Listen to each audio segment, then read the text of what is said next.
Hello everybody and welcome to another Schematics update. This time we want to take a look at Anno 1800's beta, which is currently super locked down and closed, and only a few select individuals have access to it.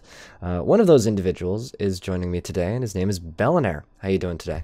Hello, I'm doing good. I'm doing good. So, for those living under a rock, what is Anno? It's kind of hard to explain. It's like a bit of city builder. It's a bit of like a production manager. It's a doing like production chains of things, and it's like this super in-depth, complex, like a city builder. Basically. In your time playing the beta for Anno 1800, how would you say it feels / plays compared to previous entries in the series? Well, just like from the get-go, it feels like Anno when you get into the game and start building things. It feels Anno, and of course, being part of the series, there's a lot of similarities to previous ones, but also a lot of like small changes here and there, and then small additions, actually quite big additions as well. I've been really liking it so far. I played a little bit of 1404 and 2070 in preparation.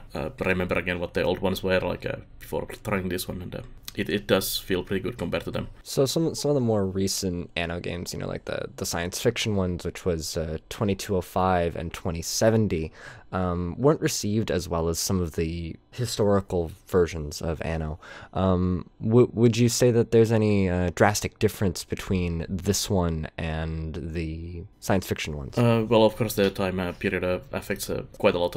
You're not going in the moon on this one like you were in 2205. But I mean, the core gameplay is same regardless of the time period, pretty much. And 1404 was pretty much the gold standard for a lot of people. This definitely feels more like 1404 than it feels like 2070 or 2205, even though it's using, of course, I think it's using 2205's engine and all that, but of course I've upgraded and changed it. So what is one of your favorite new features?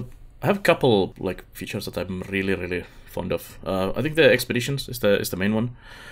So you have like these small like almost like RPG storylines. If you've played like Pillars of Eternity or some of the other newer RPGs, and you have like those, you have like it's just a static screen with text on it, and then you have like a couple choices what you want to do and so on. You have like these similar ones in Anno that are called expeditions, and you go through like multiple steps, and you prepare for those expeditions.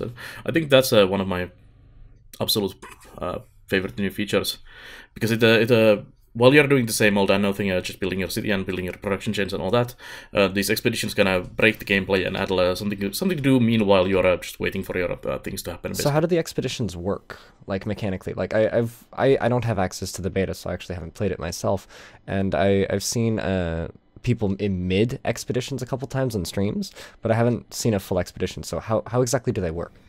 So basically, I think it's when you reach tier 3 population, you unlock the expeditions, and then they just I don't know if there's a time limit or something like that. They just pop up every now and then, like there's an offer for an expedition, and you can choose if you want to do it or not, or you can also leave it just hanging there and they do it later. And like one of the first ones is to go to a new world and discover the new world where you can then build you prepare for the expedition, so you select the boat which you want to send it there, and there's different there's 4 different requirements that you usually need in there. You need rations, of course, for every voyage to somewhere. You don't want to starve, and then you need need like faith. You need naval power. You need force, diplomacy, crafting, and so on. There's like different values that you might need in this journey, and it's like highly likely, maybe likely, and so on. And different items give you well, rations is food basically, but there's food that gives you basically faith. If you have bread, you have faith value, and so on with the beer and whatever. Crafting comes from like construction materials and so on. But there's also, in addition to like just having items in your ship, there's also like these people you can equip on your ship.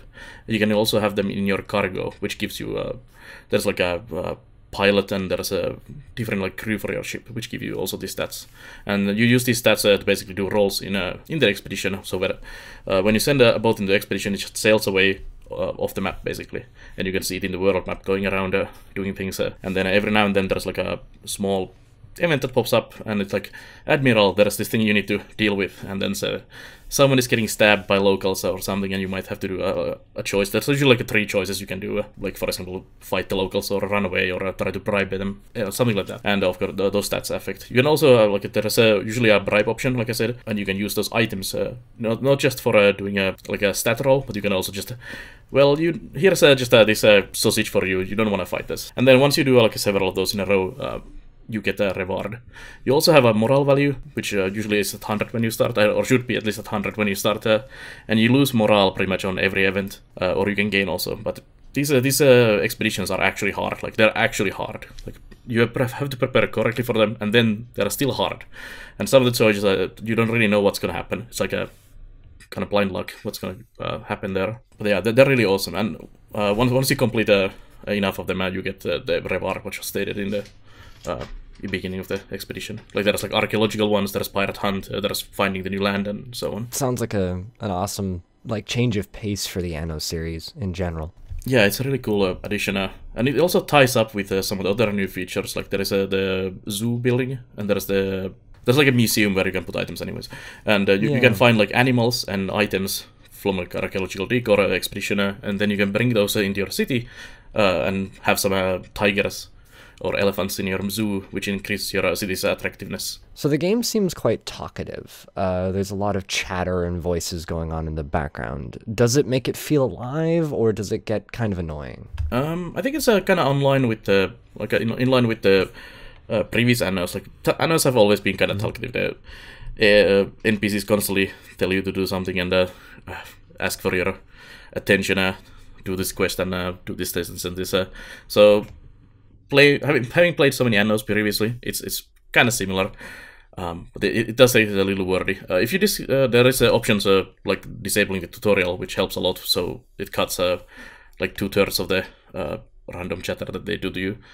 But it is quite talkative. But I think it's actually also good, especially if you do play with the AIs and do warfare with them and all that, and then they keep yelling at you, and it's pretty nice. So how's the performance of the beta so far? Apparently, it's rumored that performance is the reason for the latest delay. Well, for what I've played so far, which is not that many hours, I didn't have really any performance issues, especially while I was also streaming on my PC.